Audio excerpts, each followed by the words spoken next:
अगर इस big billion day cell में आईफोन 16 परचेस करने का फैसला कर लिया है तो भाई रुक जाओ, क्योंकि एप्पल ने अनवील कर दिया है अपना आईफोन 17 और बिग बिलियन डे सेल के पहले ही आप इस आईफोन 17 को बाय कर सकते हो। अब यहाँ पे आपके दिमाग में चल रहा होगा आईफोन 16 तो आपको 50-55 हजार के आसपास आपको मिल जाएगा, वहीं आईफोन 17 का प्राइस तो 82,000 रुपीज है। लेकिन यहाँ पे एक कैच है, आईफोन 17 लॉन्च हो रहा है 256 GB बेस वेरिएंट के साथ, यानी कि अगर आप आईफोन 16 का 256 GB वेरिएंट परचेस करते हो तो ये आपको करीब 65 से 70,000 के आसपास पड़ सकता है इस बिग बिलियन डे सेल में। वहीं अगर आप 10 से 12,000 रुपए और ज्यादा इन्वेस्ट करते हो तो आपको नया आईफोन 17 मिल सकता है। लेकिन ये सिर्फ स्टोरेज की बात नहीं है, यहाँ पे आईफोन 17 के अंदर आपको कुछ ऐसे मेजर फीचर्स मिल रहे हैं जो कि पहले किसी भी बेस वेरिएंट वाले आईफोन में नहीं मिले हैं। तो चलो इस वीडियो में कंफ्यूजन क्लियर करते हैं, क्या आपको आईफोन 16 परचेस करना चाहिए या फिर नया आईफोन 17। तो चलो बिना टाइम वेस्ट किए बढ़ते हैं वीडियो की तरफ। अब यहाँ पे 10,000 रुपीज एक्स्ट्रा देके आपको बड़ा स्टोरेज नहीं मिल रहा, यहाँ पे आपको एक्चुअल में बड़े साइज का फोन भी मिल रहा है। आईफोन 16 6.1 इंचेस के डिस्प्ले साइज के साथ आता है, यहाँ पे आपको 6.3 इंचेस का डिस्प्ले मिलेगा, यानी कि 0.2 इंचेस बड़ा डिस्प्ले मिलने वाला है। तो ओवरऑल फोन की हाइट एंड विड्थ भी आपको ज्यादा मिलेगी। ये सच बहुत बड़ा नहीं है, लेकिन हाँ स्क्रीन साइज थोड़ा सा बड़ा मिलेगा आपको। अब यहाँ पे डिस्प्ले में सबसे बड़ा अपग्रेड आपको मिल रहा है, यहाँ पे प्रोमोशन 120 हर्ट्ज रिफ्रेश रेट दे रहे हैं ये, जो कि भाई हम मांग के थक गए कि नॉन प्रो आईफोन में हमें चाहिए। फाइनली एप्पल ने आईफोन 17 के अंदर ये करके दिखा दिया है। यहाँ पे अगर मैं साइड बाय साइड दिखाऊं कि 120 हर्ट्ज एंड 60 हर्ट्ज में कितना डिफरेंस होता है, तो ये सामने आप देख सकते हो। डेफिनेटली इन दोनों ही डिवाइसेस को जब आप यूज करोगे, इन हैंड एक्सपीरियंस करोगे, आपको जमीन और आसमान का डिफरेंस फील होगा, क्योंकि वो जो फ्रेम्स होते हैं ना 60 हर्ट्ज में, भाई वो आंखों में दिक्कत करते हैं। मतलब आइकन स्क्रॉल करते हुए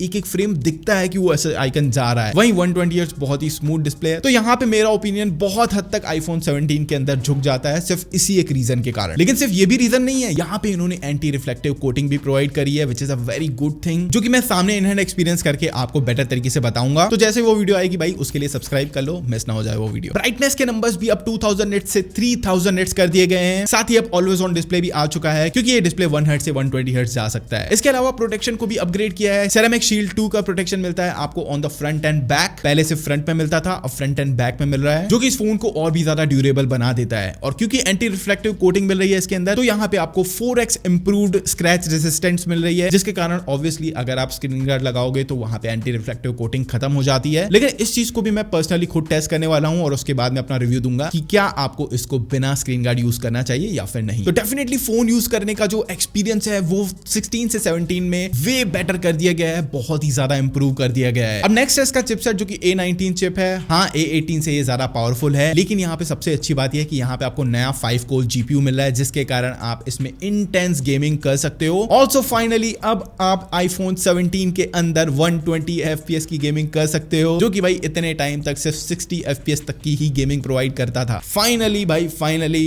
एप्पल का बहुत शुक्रिया, अब आप नॉन प्रो फोन्स में भी प्रॉपर फ्लैगशिप गेमिंग कर सकते हो। तो भाई अगर आप गेमिंग करने के लिए आईफोन 16 परचेस कर रहे थे, डेफिनेटली वर्थ है भाई, थोड़ा सा और पैसा लगा के आप आईफोन 17 परचेस कर सकते हो, क्योंकि यहाँ पे आपको 90 FPS 120 FPS की गेमिंग मिलेगी, जो कि 16 कभी नहीं करवा सकता। और इस 120 हर्ट्ज रिफ्रेश रेट का ना एक बहुत बड़ा फायदा मिलता है आपको इसकी बैटरी के अंदर। यहाँ पे अगर आप mAh वाइज देखोगे तो 100-120 mAh के आसपास ही बैटरी में इंप्रूवमेंट है, लेकिन क्योंकि अब यहाँ पे आपको 120 हर्ट्ज का रिफ्रेश रेट मिलता है, यानी कि ये अकॉर्डिंगली अपनी रिफ्रेश रेट को कम कर सकता है, जिसके कारण आपको यहाँ पे अब बेटर बैटरी बैकअप मिलेगा। एप्पल का कहना है 8 घंटे ज्यादा बैटरी बैकअप प्रोवाइड करेगा, लेकिन हम इन दोनों ही डिवाइसेस को इन डेप्थ बैटरी टेस्टिंग भी करने वाले हैं, तो उसके लिए सब्सक्राइब कर लो। ये बहुत ही ज्यादा इंटरेस्टिंग होगा देखना कि सिर्फ 100 mAh ज्यादा बैटरी इतना बेटर परफॉर्म कैसे कर सकती है। तो फिलहाल इसके बेस पे डिसीजन मत लो और चिंता बिल्कुल मत करो, सेल के आने से पहले हमारा ये बैटरी टेस्ट आ जाएगा, तो सब्सक्राइब करके रखो। अब यहाँ पे फाइनली फास्ट चार्जिंग का फीचर दे दिया है। यहाँ पे आपको 40 वॉट की फास्ट चार्जिंग मिलने वाली है, जो कि आपके फोन को चार्ज कर देगी 50%, यानी कि 0 से 50% इन जस्ट 20 मिनट्स, यानी कि प्रॉपर फास्ट चार्जिंग आ चुकी है भाई अब आईफोन्स के अंदर। लेकिन यहाँ पे एक कैच है, यहाँ पे अगर आप 40 वॉट की फास्ट चार्जिंग देना चाहते हो तो भाई आपको बड़ा चार्जर लगेगा। 40 वॉट का कोई चार्जर नहीं आता एप्पल का, आपको बड़ा 96 वॉट का चार्जर खरीदना पड़ेगा, या फिर जो मैकबुक के साथ चार्जर आते हैं बड़े वाले वो यूज करने पड़ेंगे। इनफैक्ट मेरे आईपैड के साथ जो 30 वॉट वाला चार्जर आया है ना, उसके साथ भी आप फास्ट चार्जिंग नहीं ले सकते, आपको 40 वॉट से बड़े आउटपुट वाले डॉक की जरूरत पड़ेगी इस फास्ट चार्जिंग को करने के लिए। तो इस चीज का ध्यान रखना, ये मत सोचना कि वो जो आपके पास 20 वॉट वाला पहले से चार्जर रखा हुआ है उससे आप 40 वॉट चार्जिंग ले सकते हो। अब नेक्स्ट अपडेट है इनके कैमरास के अंदर, यानी कि अब आपको 48 मेगापिक्सल के 2 लेंसेस मिलते हैं बैक साइड पे, और जबकि 16 की बात करूं तो यहाँ पे 48 मेगापिक्सल प्लस 12 मेगापिक्सल का लेंस मिलते थे। तो यहाँ पे आपको जो अल्ट्रा वाइड एंगल लेंस है वो 48 मेगापिक्सल का मिल रहा है, जिसके कारण अब आपको टोटल 4 फोकल लेंस मिलती हैं, तो आप 4 अलग अलग फोकल लेंस में जूम करके फोटोज ले सकते हो। तो ये तो जब फोन आएगा तब हम उसकी टेस्टिंग करके आपको बताएंगे कितना इंप्रूव्ड है क्या है। लेकिन जो मेन अपग्रेड है ये आपको इसके फ्रंट कैमरा में मिल रहा है। पहले भाई 12 मेगापिक्सल का एक कैमरा मिलता था, ठीक है, उससे फोटो लो वीडियो लो, ठीक है। अब आपको 18 मेगापिक्सल का सेंटर स्टेज वाला कैमरा मिल रहा है, जिसका जो सेंसर है ना वो स्क्वायर साइज का है, जिससे आप फोन को कुछ इस तरीके से होल्ड करते हुए लैंडस्केप फोटोज तक क्लिक कर सकते हो। यानी कि जो इसका सेंसर है ना वो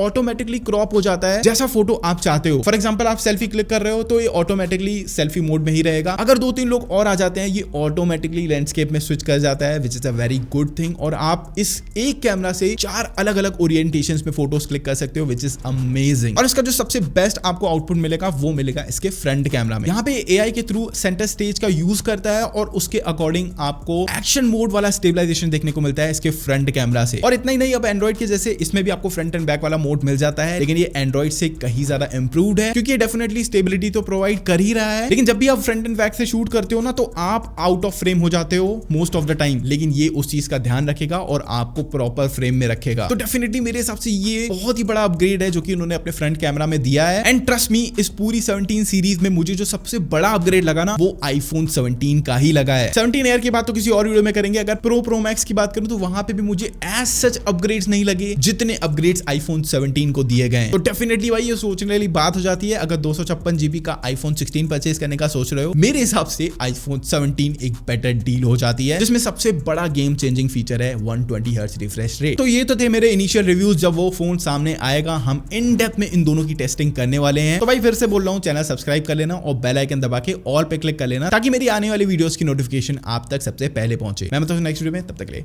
बाय बाय।